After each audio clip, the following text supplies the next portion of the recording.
Hello दोस्तों, मैं मयंक त्रिपाठी क्यूट्रिक्स के इस ई लर्निंग प्लेटफॉर्म पर आपका एक बार फिर से स्वागत करता हूं।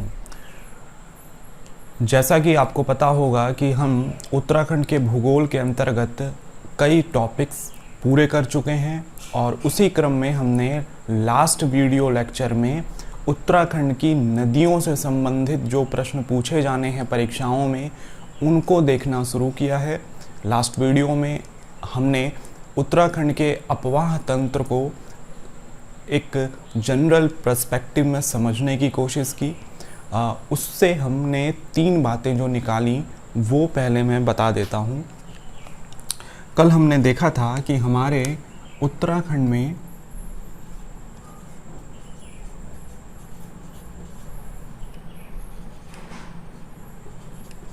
जो नदी तंत्र की बात होती है उसमें सबसे पश्चिमी छोर पर हमें यमुना नदी तंत्र देखने को मिलता है और इसी से हल्का सा पूरब की तरफ हमें गंगा नदी तंत्र देखने को मिलेगा। और ये जो गंगा नदी तंत्र है ये मुख्य रूप से एक बहुत ही पवित्र नदी भागीरथी नदी और दूसरी एक नदी अलकनंदा नदी के संगम से निर्मित होती है। फिर आगे चलकर इसमें एक और नदी तंत्र नयार नदी तंत्र भी इसमें मिलता है। तो ये सारे उपतंत्र हैं हमारी मुख्य गंगा नदी के, जो कि गंगा नदी के निचले प्रवाह मार्ग में अपना जल समाहित करते हैं।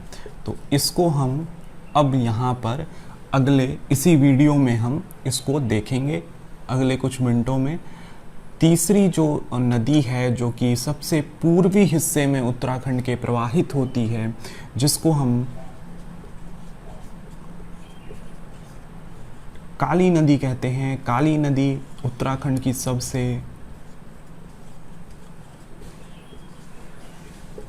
बड़ी नदी है, कल हमने देखा था। तो इस तरीके से यही हमारी जो नदी है वो प्रमुख नदी है। ये 3 ऐसी प्रमुख नदियां हैं जिनसे संबंधित प्रश्न हमें देखने को मिलेंगे। इसके अलावा कुछ नदी जैसे कि पश्चिमी रामगंगा तंत्र, कोसी नदी, दाबका, बाकरा, गौला और एक और नदी नंधौर नदी जैसी ये कुछ नदियां हैं जो कि हमें पूरा पढ़ने हैं। कम से कम इनकी उद्गम स्थल को हमें देखना है। दूसरा, हमें ये देखना है कि इन नदियों में हमारा कौन सा हिस्सा टच करता है और कौन सा हिस्सा किस नदी को टच करता है और उसके किनारे कौन से स्थल हमें देखने को मिलेंगे।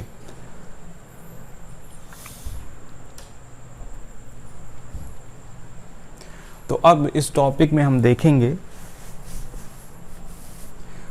इससे पहले हम ये भी समझें कि उत्तराखंड में जो हमारी नदी है उसमें कई सारी नदियाँ, छोटी नदियाँ, ये छोटी नदियाँ और नाले आकर मिलते हैं। इनको हम स्थानीय भाषा में गाड कहते हैं।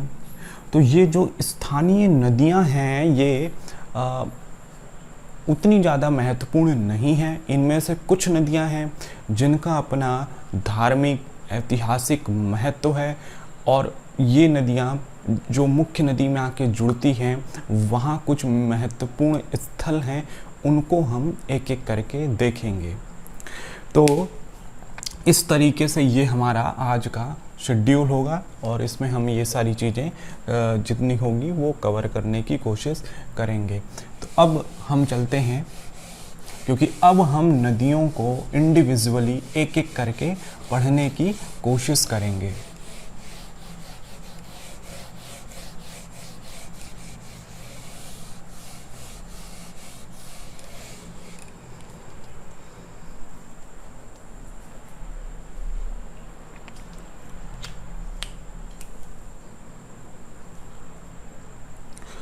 तो सबसे पहले आज जो हमारी नदी कवर की जाएगी वो नदी होगी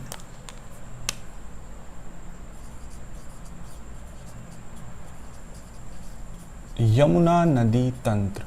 तो ये हमारी सबसे पश्चिम की दिशा की नदी है यमुना नदी। और यमुना नदी के बारे में हमें इसके उद्गम स्थल को देखना होगा। तो यमुना नदी, जैसा कि हमें पता है कि उत्तरकाशी में जो यमुनोत्री ग्लेशियर है वहाँ से निकलती है। ये इस नदी के बारे में एक बहुत साधारण सी बात है, लेकिन अगर उसको भी हम थोड़ा उद्गम को बेहतर से ढंग से समझने की कोशिश करें तो यहाँ पर उत्तरकाशी में, जो उत्तरकाशी का मध्य और मध्य पूर्व वाला हिस्सा है, पश्चिम वाला हिस्सा है, वहाँ पर एक बंदरपूंछ पर्वत श्रेणी है। ये बंदरपूंछ पर्वत श्रेणी अपने आप में विभिन्न कटकों, विभिन्न पर्वत चोटियों का एक कॉम्प्लेक्स एक रचना देखने को मिलती है, भौगोलिक रचना देखने को मिलती है। इसमें जो हमारा दक्षिण पश्चिमी हिस्सा है वहाँ पर एक ग्लेशियर है, उस ग्लेशियर को कहते हैं हम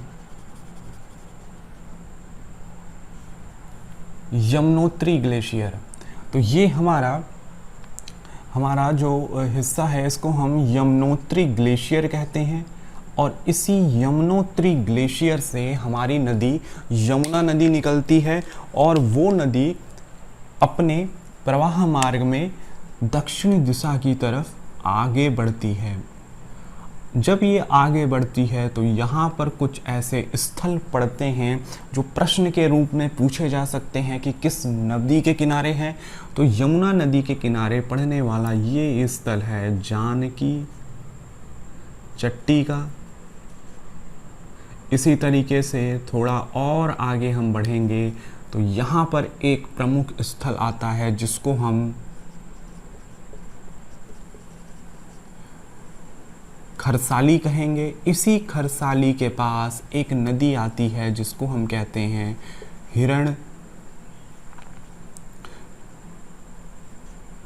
हिरणभू नदी।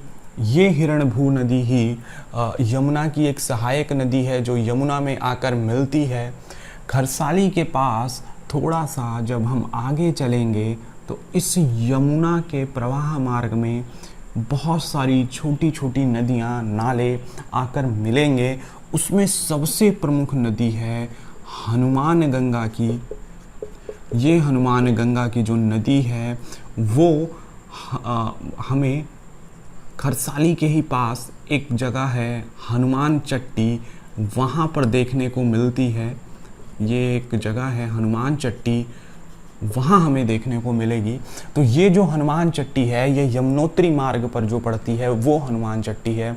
एक हनुमान चट्टी हमें चमोली रीजन में भी देखने को मिलेगी और वो हनुमान चट्टी की कहानी अपने आप में हमारे महाभारत काल से जुड़ी हुई है, उसको हम वहाँ पर देखेंगे। तो ये हमारा हनुमान चट्टी वाला इलाका है, जानकी चट्टी, हनुमान चट्टी और खरसाली। तो यहाँ तक हमारी यमुना नदी आ चुकी है। उसमें हनुमान गंगा का एक तरह से हम कह सकते हैं संगम हो चुका है।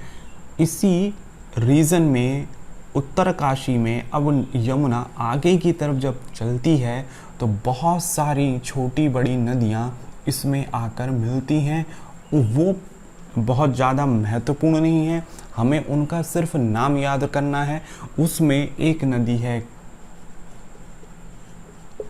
कृष्णा गाड, दूसरी नदी है कमल गाड, तीसरी नदी है बरनी गाड, इसी तरीके से एक नदी है गडोली गाड।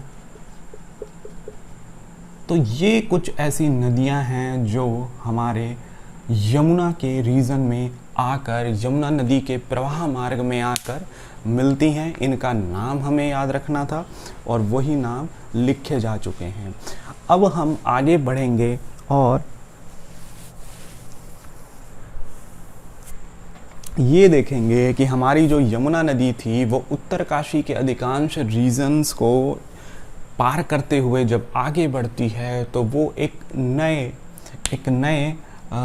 ज़िले में पहुंचती है, और वो ज़िला वहाँ से जो शुरू होता है वो होता है देहरादून का ज़िला। और इसी देहरादून के ज़िले में एक और नदी आकर हमारे यमुना से मिलती है, और ये जो क्षेत्र होता है इसको हम कहते हैं लाखा मंडल का रीजन। तो ये लाखा मंडल के रीजन में ये रिखवाड़ नदी आकर हमारे यमुना नदी में मिल जाती है। यहाँ से हमारी यमुना नदी फिर और आगे चलेगी, और ये जो रीजन है जिसको हम कलसी कहते हैं, कलसी डांग पत्थर के आसपास का रीजन, वहाँ पर एक दूसरी नदी आकर मिलेगी, जो अपने आप में जो नदी है ये नदी यमुना से कहीं ज़्यादा महत्वपूर्ण नदी है इस दृष्टिकोण से, क्योंकि यही नदी यमुना से ज़्यादा जल प्रवाहित करवाती है, यमुना से ज़्यादा जल यमुना में लेकर आती है। तो यहाँ हम देख रहे हैं कि ये जो कलसी नदी है, कलसी के पास जो नदी है जो जुड़ती है उसको हम कहेंगे टोंस, जिसको स्थानीय स्तर पर तमसा भी कहा जाता है। तो ये टोंस हमने देखा जिसको तमसा भी कहा जाता है, वही आकर हमारी कलसी में जो कि देहरादून वाला रीजन है वहाँ पर मिलती है। अब ये जो टोंस नदी है इसकी भी अपनी एक अलग कहानी है और महत्वपूर्ण कहानी है, उसको भी हम देखेंगे। अगर हम टोंस नदी के उपतंत्र को देखें तो टोंस नदी मुख्य रूप से अपने ऊपरी प्रवाह मार्ग में ऊपरी नदी क्षेत्र में दो नदियों के संगम से बनती हैं। एक नदी जो होती है वो नदी हमारी हिमाचल प्रदेश के रीजन से आती है। हिमाचल प्रदेश में जो डोडरा क्षेत्र है उस डोडरा क्षेत्र से एक रुपिन नदी आती है, और दूसरी तरफ अगर हम देखेंगे तो बंदरपूंछ पर्वत के उत्तरी ढाल से एक नदी आती है जिसको हम सुपिन नदी कहते हैं। और इन्हीं रुपिन और सुपिन नदी के मिश्रण जो होता है, संगम जो होता है, वो उत्तरकाशी के नैतवाड़ी में होता है। नैतवाड़ी में ये दोनों नदियाँ मिलती हैं और मिलकर टोंस नदी के रूप में आगे बढ़ती हैं। लेकिन टोंस नदी की सिर्फ खासियत यही नहीं है कि यह यमुना की सहायक नदी है, इसकी खासियत ये है कि यहाँ से लेकर ये पूरा जो रीजन है, ये पूरा रीजन जहाँ तक कलसी तक ये नदी नहीं मिलती है, ये हिमाचल प्रदेश और उत्तराखंड का बॉर्डर बनाते हुए प्रवाहित होती है। ये टोंस नदी तकरीबन यमुना से मिलने से पहले 148 किलोमीटर की दूरी तय करती है। तो अब हम देखेंगे कि जब हिमाचल प्रदेश उत्तराखंड का बॉर्डर बनाते हुए कलसी में ये नदी उत्तराखंड के कलसी में आकर मिल जाती है, फिर क्या होता है, फिर ये नदी यमुना नदी के रूप में, क्योंकि टोंस आ गई, इधर से यमुना आ गई, आगे जो रीजन होगा वो यमुना के फॉर्म में आगे बढ़ेगा। और यमुना नदी में हम देखेंगे यहाँ पर एक रीजन है जो डाक पत्थर का कहलाता है। इसी डाक पत्थर के रीजन के आसपास से एक शक्ति नहर भी इसी यमुना से बाहर निकलती है, और इसी शक्ति नगर पर हमें बैराज भी देखने को मिलेंगे छोटे से। इसके अलावा यहाँ पर एक हमें राजापुर धाम से एक नदी आकर जुड़ती दिखती है जिसको हम कहते हैं आसन नदी। ये भी यमुना की एक महत्वपूर्ण सहायक नदी है, जो कि हम देख सकते हैं। वो कल हमने प्रवाह तंत्र देखा था, अनुवर्ती और पूर्ववर्ती नदी, तो ये उसी नदी का एक उदाहरण हमें देखने को मिलता है। तो ये आसन नदी यहाँ पर आकर मिलती है, फिर इसकी संयुक्त धारा आगे बढ़ती है और उत्तराखंड में एक लास्ट पॉइंट है जिसको हम कहेंगे ढालीपुर, जहाँ से हमारी यमुना नदी बाहर की तरफ निकल जाती है और फिर ये एंटर कर देती है एक दूसरे राज्य में, और वो हिमाचल प्रदेश के पास जो रीजन है वहाँ पर हमें एक स्थल देखने को मिलता है जिसको कहते हैं पोंटा साहिब।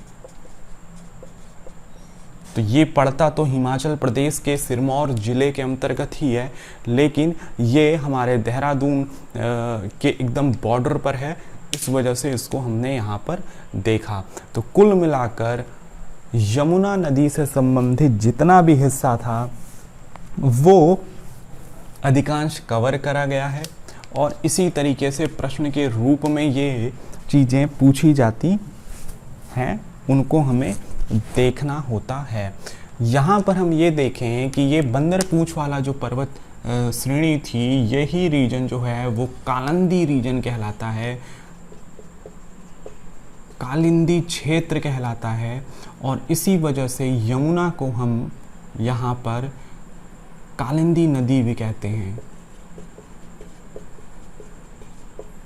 तो ये दो चीज़ें हमने यहाँ पर देखी। इसके अलावा अगर हम यहाँ देखें तो आसन नदी पर ये जो शक्ति नहर है, और यहाँ पर जो हमें सम्मिश्रण देखने को मिल रहा है, संगम देखने को मिल रहा है, वहाँ पर एक हमें आसन नदी पक्षी विहार भी देखने को मिलेगा। जो इस बैराज की झील है, जो बैराज का एक रिजर्वायर है, वहाँ पर ये नदी, वहाँ पर हमें ये पक्षी विहार देखने को मिलेगा। तो इस तरीके से हमने एक बहुत बड़े खंड को, जो यमुना नदी तंत्र था, उसको हमने समझा, हमने टोंस नदी के क्षेत्र को देखा, और सबसे बड़ी चीज़ कि जब ये हमारी यमुना नदी है, ये उत्तराखंड, हिमाचल प्रदेश और उत्तराखंड, हिमाचल प्रदेश प्लस हरियाणा प्लस दिल्ली, और फिर उसके बाद उत्तर प्रदेश के आगरा के रीजन को पार करते हुए ये उत्तर प्रदेश में ही एक जो प्रयागराज है उसमें ये गंगा नदी में जाकर मिल जाती है। यहीं पर हरियाणा में एक बहुत फेमस एक बांध है हमारे इसी यमुना नदी पर, जिसको हम कहते हैं हथनी कुंड बैराज, वो भी यहीं पर पड़ता है। इसके अलावा यूपी के रीजन में प्रयागराज से पहले इसमें कई सारी सहायक नदियां हैं जो महत्वपूर्ण हैं, जो इसमें आकर मिलती हैं, वो भारत के भूगोल में देखा जाएगा। तो ये हमने देखा कि हमारी जो नदी है वो उत्तराखंड में क्या क्या हिस्सा कवर करती है, उसको हमने यहाँ पर देखने की कोशिश करी।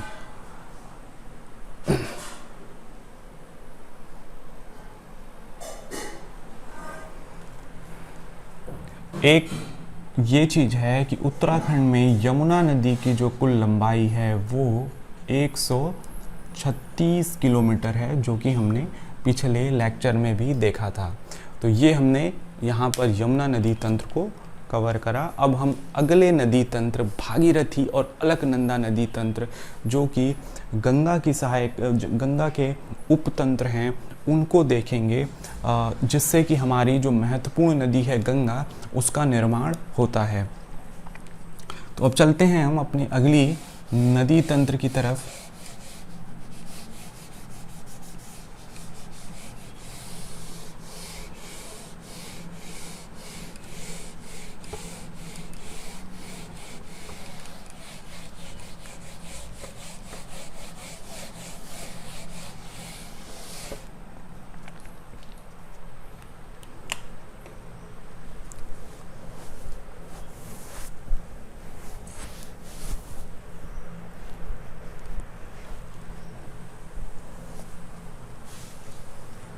तो अगले नदी को अगर हम देखेंगे तो अगली हमारी जो नदी है उसको हम कहेंगे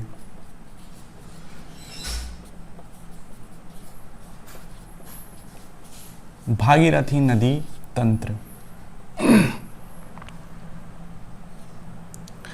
तो यहाँ पर देखेंगे जो गंगा नदी है, जो देवप्रयाग के बाद गंगा के रूप में हमारे सामने आती है, वो अपने ऊपरी प्रवाह मार्ग में दो नदी उपतंत्रों से मिलकर बनती है। एक नदी तंत्र है भागीरथी का और दूसरा है अलकनंदा का। तो जो भागीरथी नदी है वही नदी हमारी गंगोत्री वाले रीजन से निकलती है, और उधर जो अलकनंदा है वो चमोली के सतोपंथ जो रीजन है, सतोपंथ पर्वत, सतोपंथ ग्लेशियर और वहाँ पर जो सतोपंथ झील है वो वाले रीजन से निकलती है। तो अभी हम अपने भागीरथी नदी तंत्र को देखेंगे। तो यहाँ हम समझते हैं ये हमारा उत्तरकाशी का पूर्वी हिस्सा है, जहाँ पर उत्तराखंड का सबसे बड़ा ग्लेशियर, जिसको हम गंगोत्री ग्लेशियर कहते हैं, वो अवस्थित है। तो गंगोत्री ग्लेशियर ये हमारा यहाँ अवस्थित है, इसको हम गंगोत्री ग्लेशियर कहेंगे। गंगोत्री ग्लेशियर हमने पढ़ा है कि 30 किलोमीटर लंबा और 2 किलोमीटर चौड़ा एक ग्लेशियर है। ये उत्तराखंड का सबसे बड़ा ग्लेशियर है। इसी ग्लेशियर में जो गोमुख स्थान है वहाँ से भागीरथी का उद्गम होता है। तो ये गोमुख से हम देखेंगे यहाँ पर, ये हमारी नदी है जो कि गोमुख से निकलती है। तो ये गोमुख से निकलती है और गोमुख से लेकर, और यहाँ पर अगर हम समझें ये हमारा एक महत्वपूर्ण जगह है जिसको हम कहते हैं गंगोत्री धाम। तो इस धाम से पहले जो गंगोत्री ग्लेशियर की तलहटी वाला रीजन है, उसके बीच की जो दूरी है वो लगभग 19-20 किलोमीटर का है। और ये पर्यटन की दृष्टि से भी महत्वपूर्ण है, क्योंकि यहाँ पर गंगोत्री मंदिर से जो ऊपर का रीजन है वहाँ पर ट्रैकिंग की जाती है। कई पर्यटक इसमें ट्रैकिंग का भी आनंद लेते हैं, तो इस रीजन को हमें देखना होगा। तो गंगोत्री से निकलने के बाद जो हमारी नदी भागीरथी है, उसमें सबसे पहली जो नदी आकर जुड़ती है वो नदी होती है, वैसे तो बहुत सारी नदियां हैं लेकिन उसमें एक नदी है जिसको हम कहेंगे भुजगाड। ये नदी है जो आकर हमारी इस नदी में भागीरथी में गंगोत्री धाम से उत्तर की दिशा में मिलती है। उसके बाद एक दूसरी जो महत्वपूर्ण नदी है जो हमारे गंगोत्री धाम में मिलती है, उसको हम कहते हैं रुद्र गंगा नदी। इसको हम कहा जाएगा रुद्र गंगा नदी। ये रुद्र गंगा नदी, यहाँ पर एक हमारा ग्लेशियर है जिसको कहते हैं रुद्रगेरा ग्लेशियर। तो ये रुद्रगेरा ग्लेशियर से निकलने वाली रुद्र गंगा नदी वो हमारा भागीरथी नदी में उसका संगम होता है। अगली जो महत्वपूर्ण नदी है जो कि गंगोत्री धाम में आकर मिलती है, और यहाँ पर ये केदार ताल है, ये एक केदार ताल है। उस केदार ताल से ही हमारी नदी निकलती है और गंगोत्री धाम में आकर हमारी जो मुख्य भागीरथी नदी है उसमें आकर जुड़ जाती है। इस गंगोत्री धाम में यहीं पर गंगोत्री मंदिर है और महत्वपूर्ण मंदिर है। उसके पास अगर हम देखेंगे तो यहीं पर हमें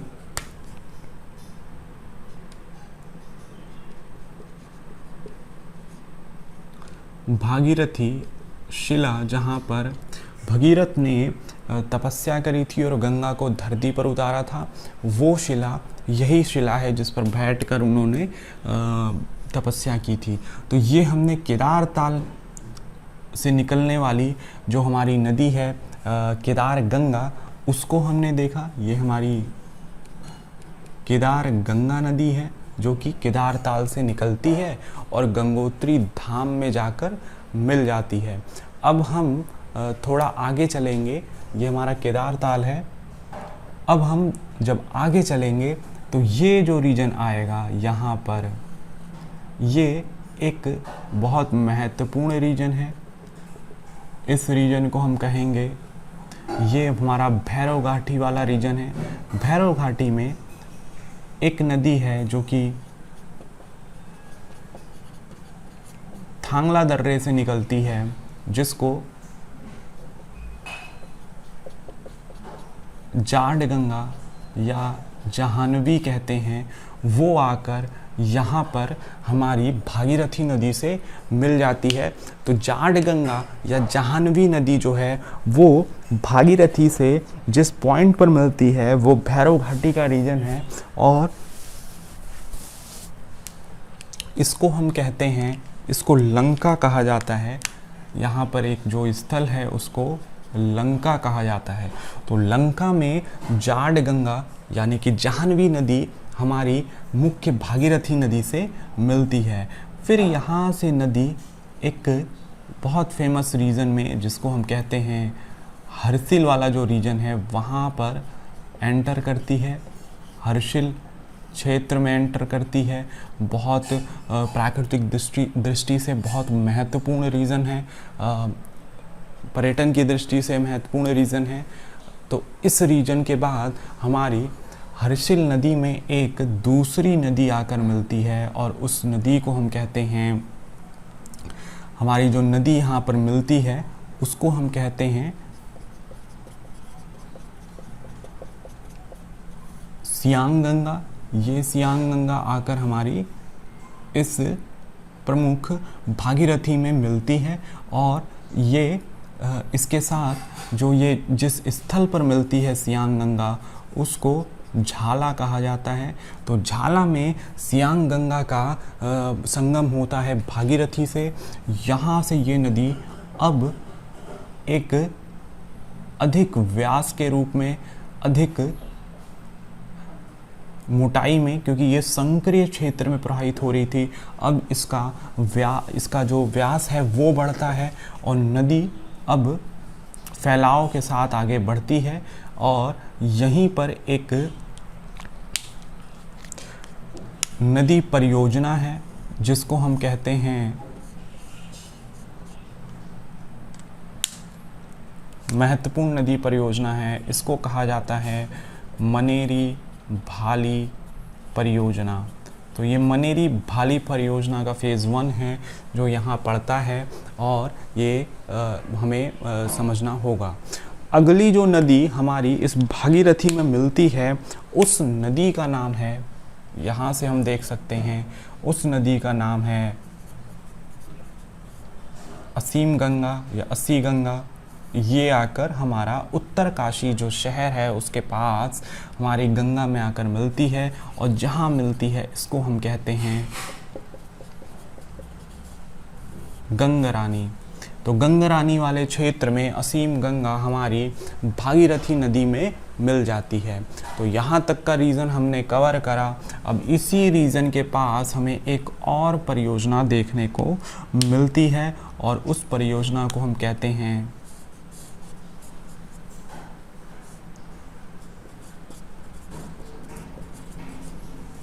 तिलोथी परियोजना। तो ये जो हमारी परियोजना है वो तिलोथी परियोजना कहलाती है, जो कि इसी क्षेत्र में हमें देखने को मिलती है। यहाँ से भागीरथी नदी अब एक जो रीजन है जहाँ से ये अब एक दूसरे ज़िले में प्रवेश करेगी, टिहरी वाले रीजन में प्रवेश करेगी। तो यहाँ एक बैंड है, जो बैंड इसको मोड़ता है टिहरी वाले रीजन की तरफ, और वो जो बैंड है वो कहलाता है धरासू बैंड। धरासू बैंड के बाद हमारी जो नदी है वो टिहरी में एंटर करती है, और टिहरी में एंटर करने के बाद यहाँ पर एक डैम है, बहुत महत्वपूर्ण डैम है, जो टिहरी डैम या गणेश प्रयाग के नाम से जाना जाता है। तो ये गणेश प्रयाग वाला रीजन है।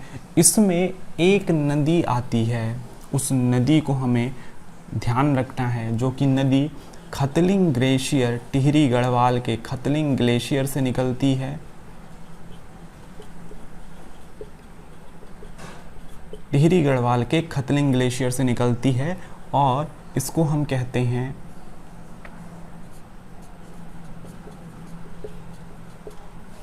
भिलंगना नदी। तो ये गणेश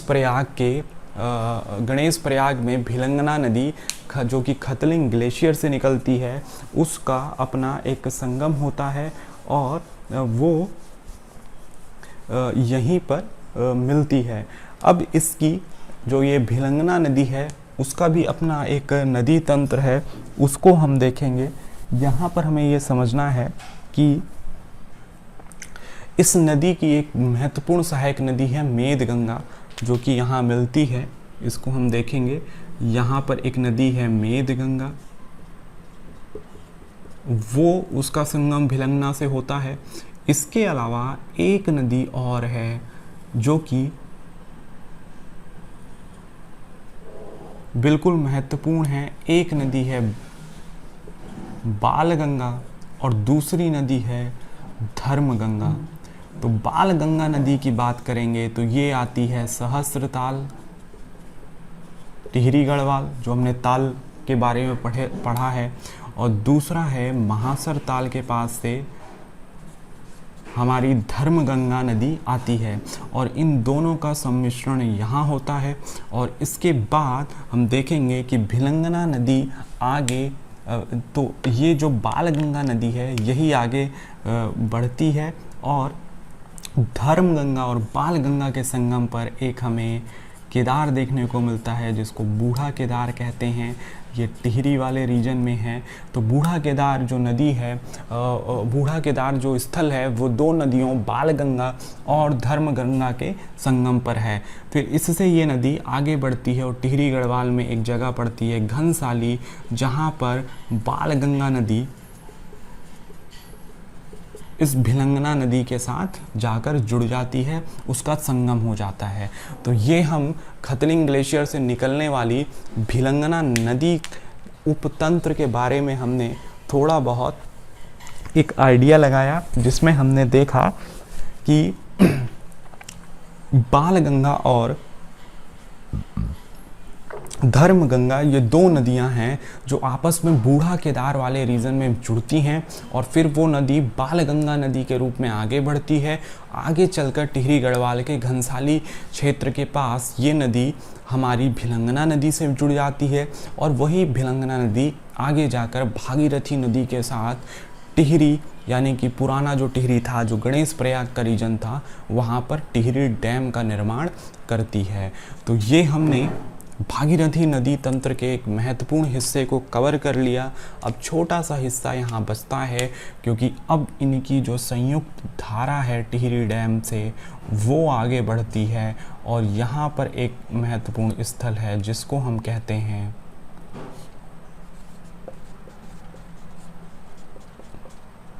देवप्रयाग। देवप्रयाग इसलिए महत्वपूर्ण है क्योंकि ये हम देखेंगे एक दूसरी नदी आती है हमारी चमोली क्षेत्र से, और उस नदी का नाम है अलकनंदा। ये भी एक महत्वपूर्ण गंगा नदी का उपतंत्र है, उसको अलग से देखा जाएगा। तो यहाँ भागीरथी और अलकनंदा का मिश्रण होता है, संगम होता है, और उसको हम देवप्रयाग कहते हैं। तो इस तरीके से हमने, क्योंकि ये देवप्रयाग जो है वो टिहरी गढ़वाल का रीजन है, तो एक तरह से देवप्रयाग एकदम पौड़ी गढ़वाल और टिहरी गढ़वाल की सीमा पर है, लेकिन है वो टिहरी गढ़वाल में। तो टिहरी गढ़वाल तक जो भागीरथी है और दूसरी तरफ से अलकनंदा आती है, दोनों जुड़ती हैं और वहाँ से वो गंगा नदी के रूप में आगे बढ़ती है। लेकिन अभी हम ऊपरी प्रवाह क्षेत्र को देख रहे हैं, तो उसमें हमने ये पूरा रीजन हमने कवर किया। हमने देखा कि गंगोत्री ग्लेशियर के गोमुख से निकलने वाली भागीरथी में जुड़ने वाली पहली नदी, महत्वपूर्ण नदी भुजगाड़ है। फिर रुद्रगेरा है जो कि रुद्र गंगा है, जो कि रुद्रगेरा से निकलती है। फिर उसके बाद केदार ताल से निकलने वाली केदार गंगा भागीरथी में मिलती है, गंगोत्री धाम में मिलती है। उसके बाद हमने थांगला दर्रे से निकलने वाली जाड़ गंगा को देखा जो कि लंका में मिलती है। फिर ये हर्षिल वाला क्षेत्र है। सियांग गंगा को हमने देखा जिसका संगम झाला में होता है। यहाँ से नदी चौड़ी हो जाती है और इसमें गंगरानी के पास असीम गंगा का भी संगम देखने को मिलता है। धरासू बैंड हम देख रहे हैं जहाँ से ये उत्तरकाशी के रीजन को पार करते हुए टिहरी गढ़वाल के रीजन में पहुंचती है। वहां गणेश प्रयाग में टिहरी डैम को हमने देखा जो कि भिलंगना नदी और भागीरथी नदी के संगम पर है। हमने खतलिंग ग्लेशियर से निकलने वाली भिलंगना को भी देखा जिसमें मेद गंगा, बाल गंगा जो कि अपने आप में बाल गंगा और धर्म गंगा के संगम पर एक बूढ़ा केदार स्थित है, उसको भी हमने देखा। और घनसाली में बाल गंगा भिलंगना से जुड़ जाती है, वो हम देख रहे हैं। फिर आगे चलकर जो देवप्रयाग पड़ता है वहाँ पर अलकनंदा जो कि चमोली क्षेत्र की तरफ से आती है, उसमें भागीरथी का संगम होता है। और ये दोनों संगम महत्वपूर्ण हैं क्योंकि इन्हीं भागीरथी और अलकनंदा के बाद हमारी जो गंगा नदी है वो अपने रूप को धारण करती है और आगे मैदानी हिस्सों की तरफ बढ़ निकलती है। तो यमुना नदी तंत्र के बाद हमने ये भागीरथी नदी तंत्र को भी कवर करा। अब हम अगले नदी तंत्र की तरफ चलते हैं जिसका नाम है अलकनंदा नदी तंत्र।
तो अब हम देखेंगे अपना अगला नदी तंत्र जिसको हम कहते हैं अलकनंदा नदी तंत्र। तो अलकनंदा नदी तंत्र को हमें जब देखना है तो हमें ये समझना होगा कि ये नदी मुख्य रूप से हमारा जो चमोली वाला रीजन है वहाँ से ये नदी निकलती है। और चमोली जिले में जो सतोपंथ ग्लेशियर है जिसमें एक छोटा सा ताल है सतोपंथ ताल, वहाँ से इस नदी का उद्गम माना जाता है। तो हम देखेंगे यहाँ पर हमारा ये चमोली का सबसे ऊपरी हिस्सा है जहाँ पर हमें एक सतोपंथ का ग्लेशियर देखने को मिलेगा। और यहीं पर हमें एक और ग्लेशियर जिसको भागीरथी खर्क कहा जाता है वो देखने को मिलेगा। इसके अलावा एक ताल हमें देखने को मिलेगा जिसको हम कहते हैं सतोपंथ ताल। तो ये तीन महत्वपूर्ण चीज़ें हैं। और इसके अलावा हमें यहाँ सूर्य कुंड और चंद्र कुंड भी देखने को मिलेंगे। तो ये ही इन्हीं से रिस कर आने वाला जो जल है वो मिलकर हमारे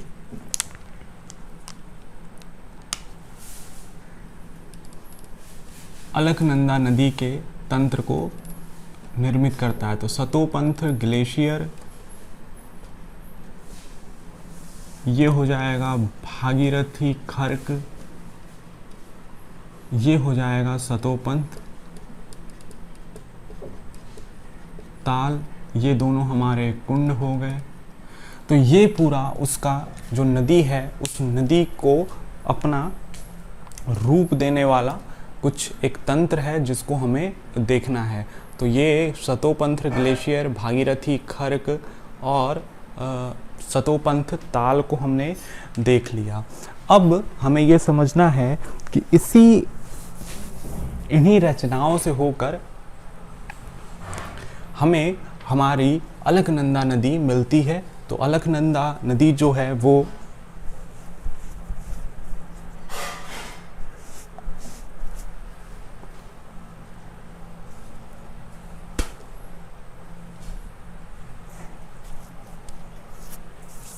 हमारी आगे बढ़ती है और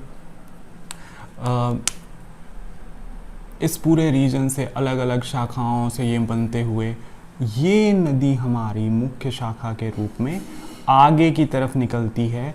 और इसी को हम कहते हैं, यहाँ पर एक प्रपात है जो आकर इस नदी में मिलता है, जिसको हम कहते हैं वसुंधरा प्रपात।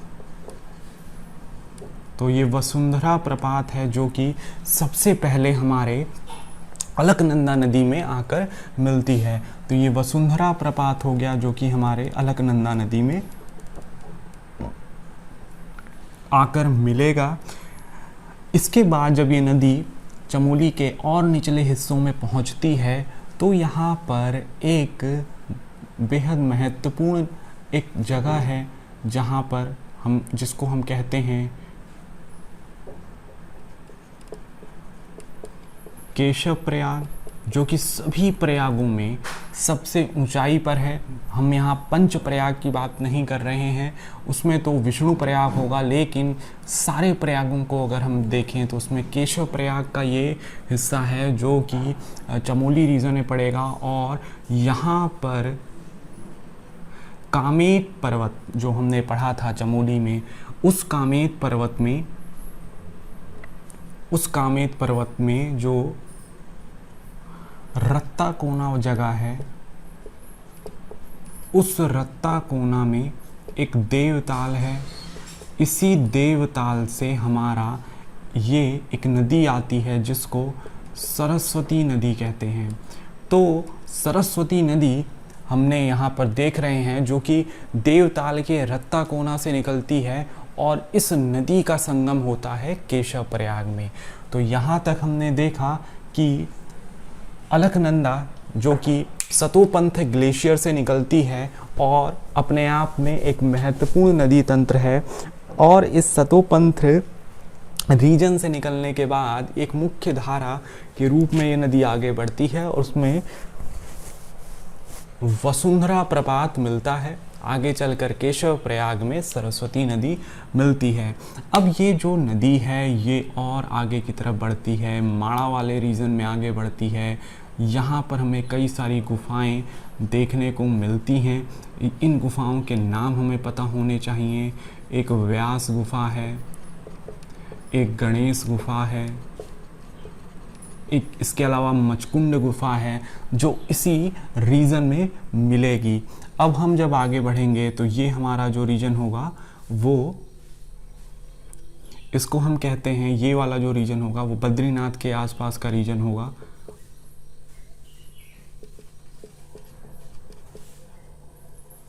तो इस रीजन में भी हमें एक नदी जो है, जो कि यहाँ पर एक पर्वत है जिसको हम कहते हैं नीलकंठ पर्वत, इसी नीलकंठ पर्वत से ये नदी निकलती है और ये नदी आगे प्रवाहित होते हुए जो अलकनंदा नदी है उसमें जाकर बद्रीनाथ के पास मिल जाती है। यहीं पर बद्रीनाथ धाम है ये। तो ये जो बद्रीनाथ धाम है ये दो पर्वतों, एक नर और दूसरा नारायण पर्वत के मध्य में स्थित है। और इसी दो पर्वतों के बीच से ये जो हमारी नदी है जिसको हम कहते हैं ऋषिगंगा नदी। ऋषिगंगा यहाँ जो नदी है ये पश्चिमी धौली गंगा वाली जो ऋषिगंगा है वो नहीं है।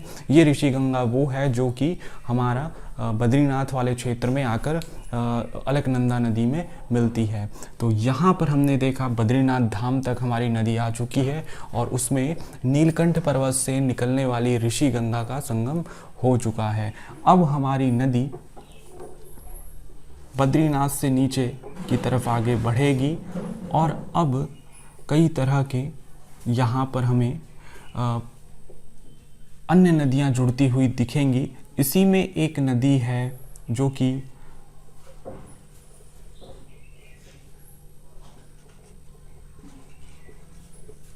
लक्ष्मण गंगा है, जिसका संगम हमारे अलकनंदा नदी से होता है। ये लक्ष्मण गंगा अपने ऊपरी मार्ग में दो नदियों के मिलने से बनती है। एक जिसको खुद हम लक्ष्मण गंगा भी कहते हैं, यही मुख्य है, या इसको हम भ्यूंडार भी कहा जाता है।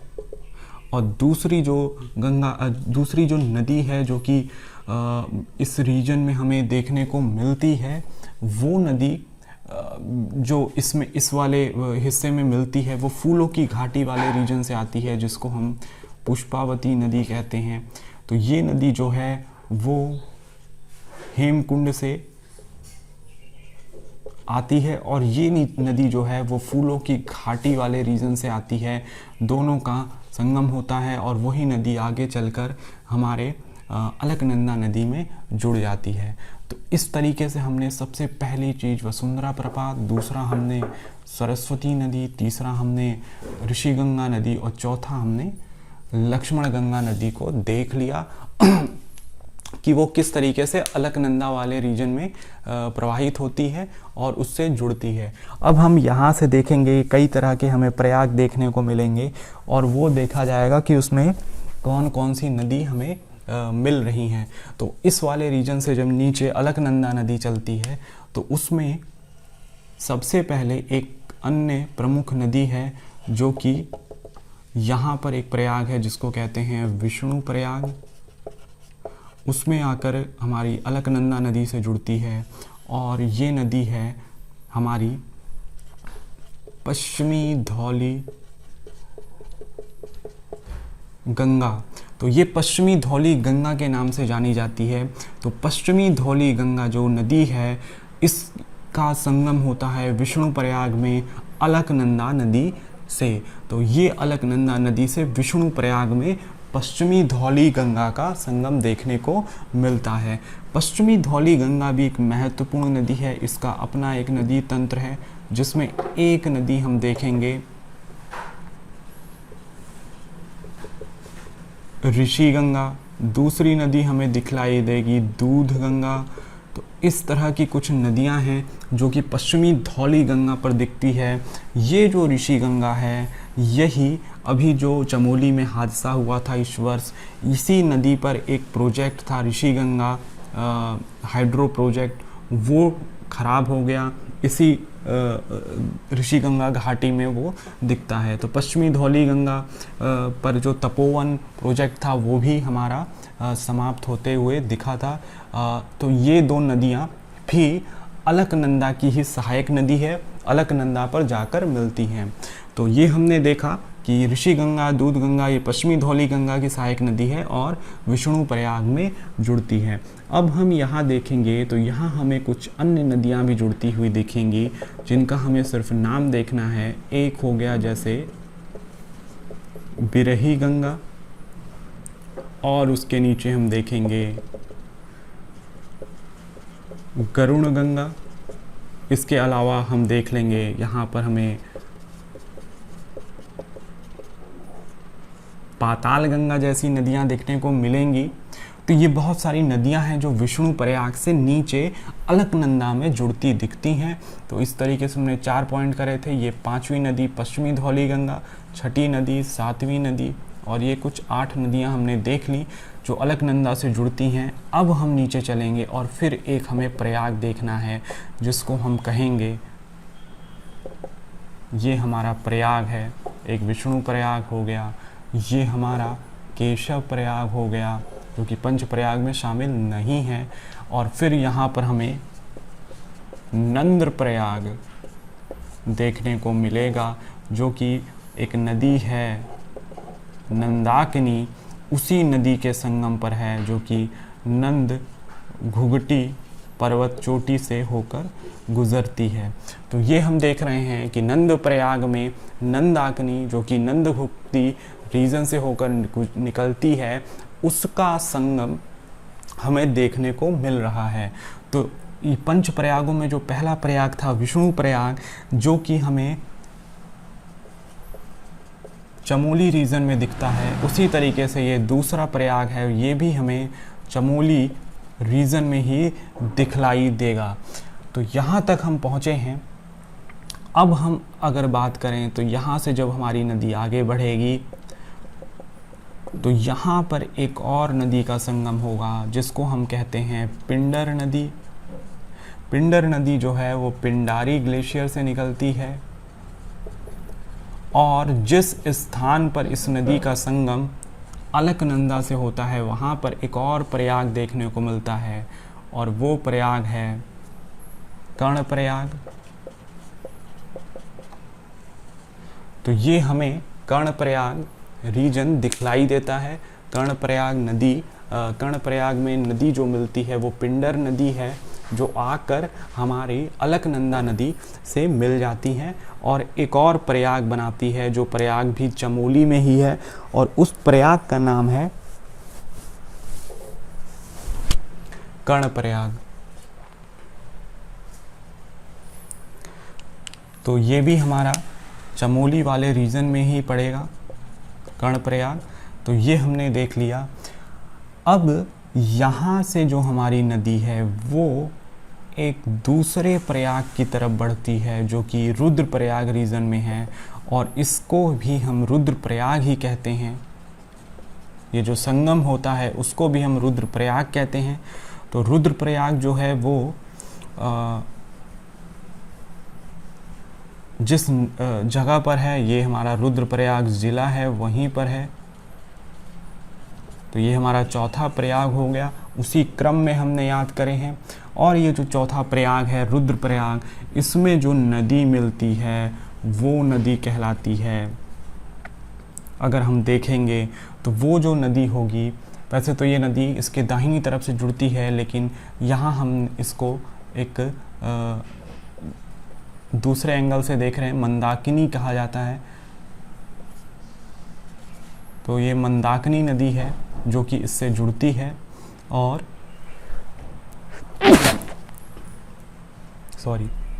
तो ये मंदाकिनी नदी है जो कि इस रीजन में आकर जुड़ती है। मंदाकिनी नदी को भी हमें थोड़ा सा समझना होगा कि ये जो मंदाकिनी नदी है इसका भी अपना एक उपतंत्र है। तो मंदाकिनी नदी रुद्रप्रयाग में अलकनंदा से जुड़ती है। उससे पहले हमें ये देखना होगा कि ये जो हमारी मंदाकिनी नदी है, ये नदी मंदरांचल पर्वत से निकलती है, जो कि चोराबाड़ी ग्लेशियर वाला रीजन है वहाँ से, और वहाँ से ये नदी निकलती है। और इस नदी में जो जगह है सोनप्रयाग, तो इस सोनप्रयाग जगह पर एक नदी सोनगंगा का संगम होता है, और ये जो सोनगंगा है वो वासुकी ताल से निकलती है। तो ये हमने देखा कि सोनगंगा सोनप्रयाग में मंदाकिनी से मिलती है। इसके अलावा एक नीचे काली मठ का रीजन है, जहाँ पर मधुगंगा का संगम होता है हमारी मंदाकिनी नदी से। और वही मंदाकिनी नदी जो है वो हमें, अगर हम यहाँ पर ठीक से ड्रॉ कर दें, तो वही नदी हमें आगे देखा जाएगा। तो वो नदी ही हमें आगे जाकर अलकनंदा में मिलते दिखती है। तो ये नदी ही आगे जाकर हमें अलकनंदा में मिलते हुए दिखेगी।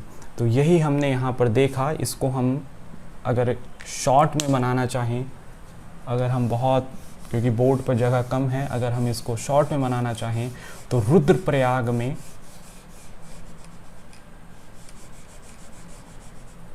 तो यहाँ देख सकते हैं कि रुद्रप्रयाग में एक नदी का संगम होता है और उस नदी को कहते हैं मंदाकिनी नदी।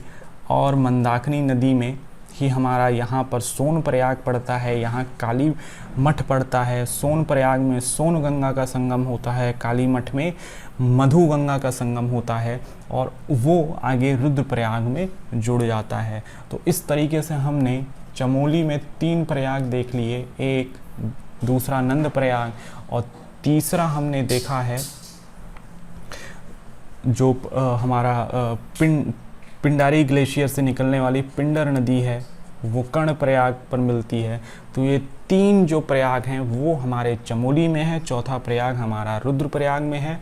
और जब हम आगे बढ़ते हैं तो एक महत्वपूर्ण प्रयाग जो अभी हमने देखा था देवप्रयाग हमें दिखता है, ये 5वां प्रयाग है और सबसे निचला प्रयाग है। और यहाँ पर हमें एक अन्य महत्वपूर्ण नदी दिखने को मिलती है जिसको हमने अभी अध्ययन कर लिया है, ये है भागीरथी नदी। तो भागीरथी नदी और अलकनंदा नदी ये दोनों जिस प्रयाग पर मिलती हैं, जो हमने देखा था वो प्रयाग हमारा है देवप्रयाग, जहाँ पर ये नदी मिलती है और एक बहुत महत्वपूर्ण संगम बनाती है जिसको देवप्रयाग कहा जाता है। तो ये हमारा एक तरह से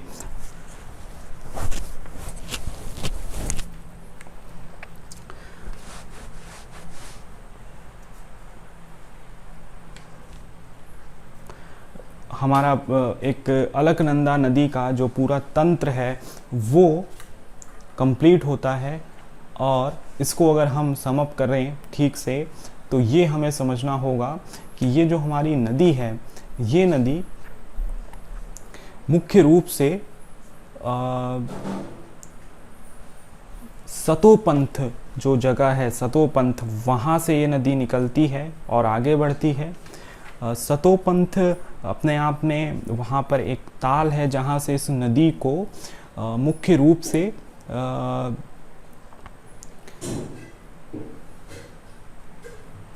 कुछ अलग अलग शाखाओं में इसको अपनी धाराएं मिलती हैं, फिर वो नीचे की तरफ चलती है, वसुंधरा प्रपात का मिश्रण होता है, फिर सरस्वती नदी केशव प्रयाग में मिलती है, यहीं पर हमें व्यास गुफा, गणेश गुफा देखने को मिलते हैं। उससे नीचे हमें बद्रीनाथ धाम में नारायण पर्वतों के बीच से ऋषि गंगा नदी आकर जुड़ती दिखती है। फिर हम और नीचे आते हैं तो लक्ष्मण गंगा नदी का अलकनंदा से संगम होता है। लक्ष्मण गंगा नदी तंत्र भिंडार और पुष्पावती नदी के संगम से बनता है और फिर वो आगे जाकर अलकनंदा में जुड़ जाता है। इससे नीचे चमोली के रीजन में हमें प्रयागों की एक लिस्ट देखने को मिलेगी। विष्णु प्रयाग चमोली में है जो कि पश्चिमी धौली गंगा के संगम पर है। दूसरा हमें देखने को मिलेगा नंद प्रयाग जो कि नंदाकिनी नदी के संगम पर है। तीसरा हमें कर्ण प्रयाग दिखेगा जो कि पिंडर नदी के संगम पर है। इसके बाद हमारी अलकनंदा रुद्रप्रयाग जिले में जाती है और वहाँ पर हमें मंदाकिनी नदी का संगम रुद्रप्रयाग में देखने को मिलता है। यहाँ पर हमें सोन गंगा और मधु गंगा नाम की 2 नदियों के बारे में देखा हमने पूरा डिटेल से यहाँ पर। इसके बाद नदी आगे बढ़ती है और देवप्रयाग में उसका संगम हो जाता है। तो एक चीज़ हमें यहाँ देखने मिलेगी कि 5 प्रयागों के अलावा जो सबसे ऊपरी स्तर पर स्थित प्रयाग है वो केशव प्रयाग है और वैसे पहला प्रयाग जो होगा वो पश्चिमी धौली गंगा के संगम पर विष्णु प्रयाग है वो होगा। इसके बाद सबसे निचले स्तर पर अगर पूछा जाएगा तो वो हमारा जो प्रयाग है वो टिहरी गढ़वाल का देवप्रयाग है जहाँ पर भागीरथी और अलकनंदा का संगम होता है। तो अभी हमने गंगा नदी तंत्र का जो गंगा से ऊपर का हिस्सा है वो हमने कवर किया।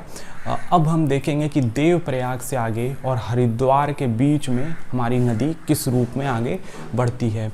तो इससे पहले हमें ये देखना है कि ये जो अलकनंदा का रीजन है देवप्रयाग तक वो 195 किलोमीटर का है और जो भागीरथी का लंबाई है देवप्रयाग तक वो 205 किलोमीटर की है। लेकिन देवप्रयाग से आगे और हरिद्वार के बीच में जो गंगा नदी है वो महज 96 किलोमीटर की दूरी उत्तराखंड में तय करती है। तो ये हमने एक बहुत बड़ा हिस्सा कवर कर लिया। अब हम गंगा का जो निचला प्रवाह क्षेत्र है उसको देखेंगे।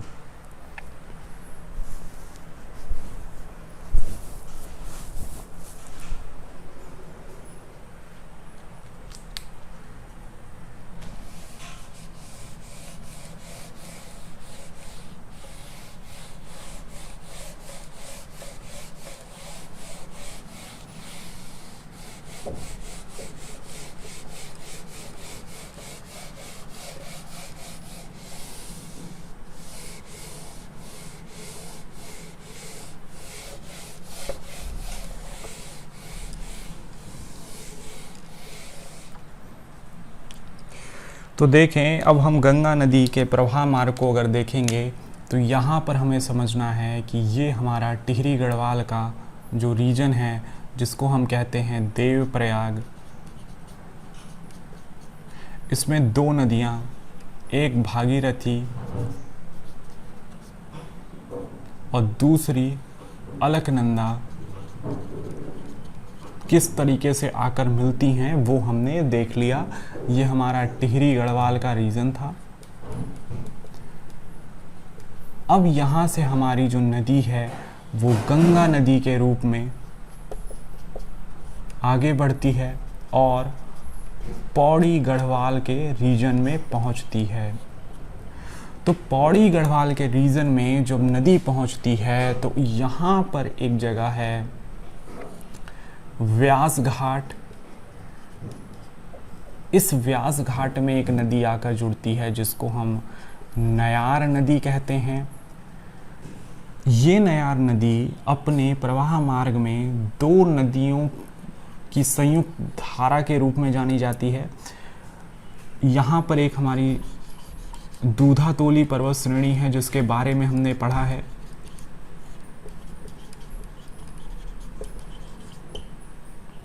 तो दूधातोली पर्वत श्रेणी से ही ये पूर्वी नयार और पश्चिमी नयार, जो ये दो नदियां हैं, इसको हम कहते हैं पश्चिमी नयार और ये कहलाती है पूर्वी नयार। ये दो नदियां निकलती हैं। जो पूर्वी नयार है ये जो है ये पूर्वी नयार अपने आप में एक नदी है, सियूली गार्ड, वहाँ से निकलती है। उस नदी के नाम से ये पूर्वी नयार निकलती है। दूसरा जो पश्चिमी नयार है, ये दो नदियाँ हैं। एक नदी जो कहलाती है वो होती है सियुंसी गार्ड और दूसरा है ढाई ज्यूली गार्ड। तो इन दो नदियों से मिलकर हमारी पश्चिमी नयार बनती है और पूर्वी नयार एक दूसरी नदी है। ये दोनों नदियाँ इसी पौड़ी गढ़वाल के सतपुली रेंज में आकर हमारी जो नयार नदी है उसको निर्मित करती है। तो पौड़ी गढ़वाल में जब गंगा नदी का एंटर होता है तो उसमें जो नदी आकर जुड़ती है उसको हम कहते हैं नयार नदी।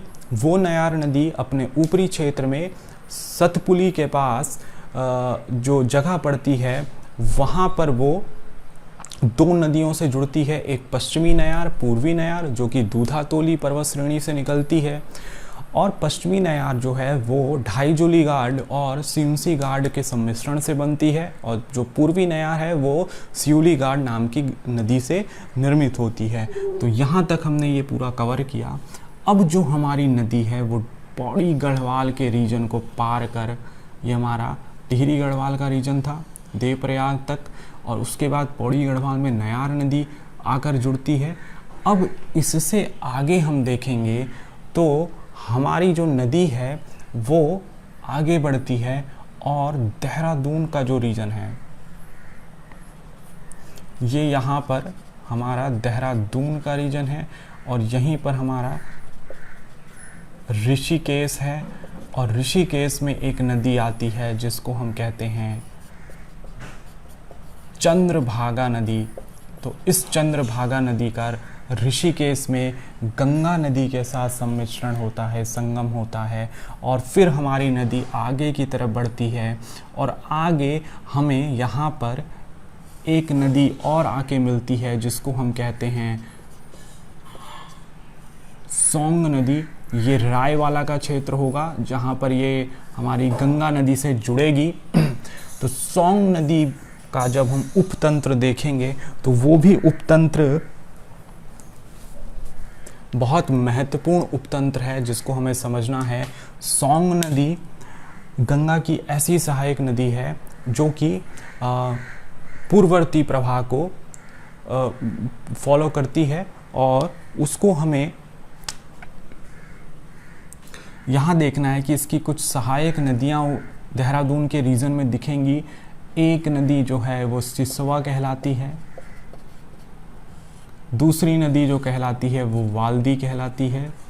इसके अलावा जो हमारी सिसवा नदी है ये दो प्रमुख नदियों से मिलकर बनी है। एक नदी कहलाती है हमारी जो कि देहरादून शहर के बीच से आती है, ऋषिपन्ना, और दूसरी नदी है विंदाल। तो ऋषिपन्ना और विंदाल नदी सिसवा नदी की सहायक नदी है, सिसवा नदी सोंग नदी की सहायक नदी है और सोंग नदी गंगा नदी की सहायक नदी है। तो इस तरीके से हमने ये चीज़ देखा कि ऋषिपन्ना और विंदाल सिसवा नदी की सहायक नदी है, सिसवा सोंग नदी की सहायक नदी है और सोंग नदी रायवाला क्षेत्र में जाकर गंगा से मिल जाती है। अब हम अपनी गंगा नदी को आगे बढ़ाते हैं और आगे यहाँ से हमारी जो नदी है वो हरिद्वार वाले क्षेत्र में पड़ती है और हरिद्वार वाले क्षेत्र में जो अंतिम नदी मिलती है वो सलोनी नदी है और यहाँ से हमारी जो नदी है वो बिजनौर के रीजन में चली जाती है। और यहाँ पर जो रुड़की वाला रीजन है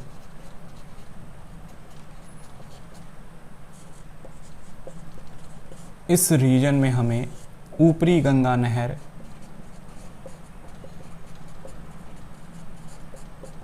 दिखलाई देती है। तो ये हमने मुख्य रूप से देखा। और बिजनौर वाले रीजन में ही आगे जाकर गंगा की एक प्रमुख सहायक नदी है खो नदी आकर इसमें मिलती है। खो नदी नहीं, मालनी नदी इसमें आकर मिलती है। तो ये हमने एक रीजन यहाँ पर कवर करने की कोशिश करी। गंगा नदी तंत्र को हमने अच्छे से यहाँ पर देखा। तो अब अगर कोई ये पूछे कि हमारी जो गंगा नदी है वो किन किन हिस्सों से गुजरती है, तो गंगा नदी की अगर बात की जाएगी तो गंगा नदी उत्तरकाशी, जिसमें हम गंगा नदी तंत्र की बात कर रहे हैं, यानी कि भागीरथी और अलकनंदा की बात कर रहे हैं, तो उसमें जो हमारा भागीरथी वाला पोर्शन है वो उत्तरकाशी और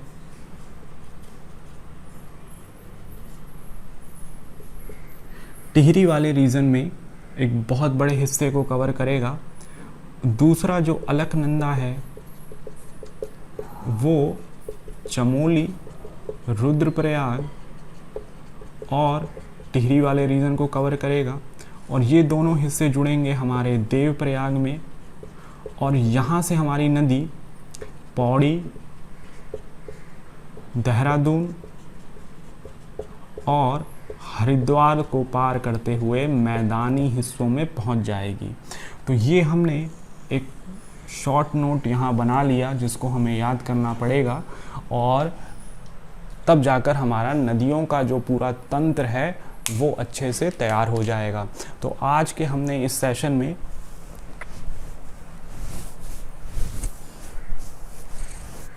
नदियों का जो पूरा संजाल था उसको हमने ठीक से समझने की कोशिश करी। चूँकि नदियों से जुड़े हुए जो तंत्र हैं वो अपने आप में विशाल हैं, उनको धीरे धीरे समझने की ज़रूरत है। तो आज के अपने इस नदी तंत्र के दूसरे हिस्से में हमने दो बड़ी नदियों को, यमुना नदी तंत्र और गंगा नदी तंत्र को कंप्लीट किया। अब अगले सेशन में हम काली नदी और जो उत्तराखंड की कुछ छोटी अन्य नदियां हैं उनको देखेंगे, उन नदियों के पास जो स्थल हैं उनको देखेंगे और तब जाकर ये हमारा जो पूरा टॉपिक है वो तैयार हो जाएगा। तो तब तक आप इन दो जो वीडियो हैं उनको अच्छे से याद कर लें, नदियों को समझ लें और अपने स्तर से भी उसको कॉपी पर बनाकर याद करने की, समझने की कोशिश करेंगे। तो आज के वीडियो को देखने के लिए आप लोगों का बहुत बहुत धन्यवाद।